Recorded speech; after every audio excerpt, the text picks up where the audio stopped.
This is Freeman Dyson. And you should understand, if a mouse ran across the room during my interview with Dyson, I would have more in common intellectually with the mouse than I would with this man.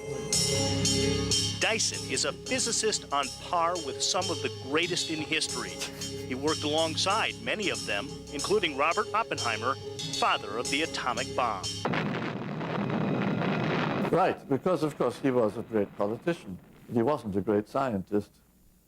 And working for him was sort of fun in a way because he was such a strange and rather weird character.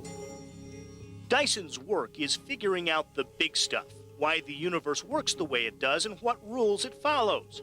But he's best known for proposing wild new ideas. Back in the late 50s, it seemed like atomic power could do just about anything.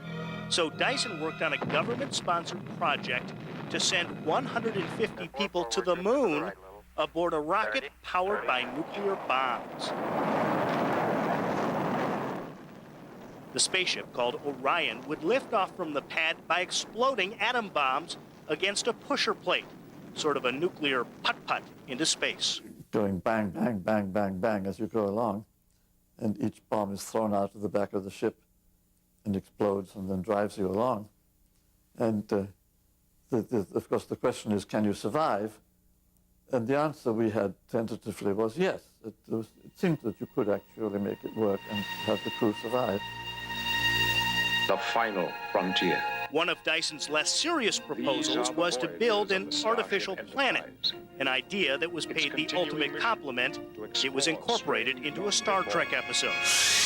Yes. Oh, I saw it afterwards, yes. One of my daughters sent it to me, and oh, it's fun. It's a nice, it's a good story, and I enjoyed listening to that. But of course, it has nothing to do with what I had in mind.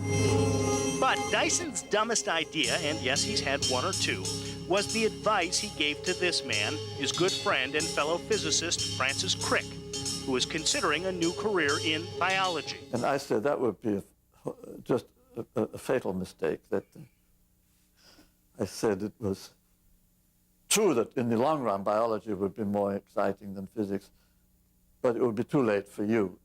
You're too old already, so you better stick to physics.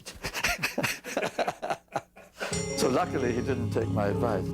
Instead, Crick joined up with a biologist named James Watson, and the rest, as they say, is history.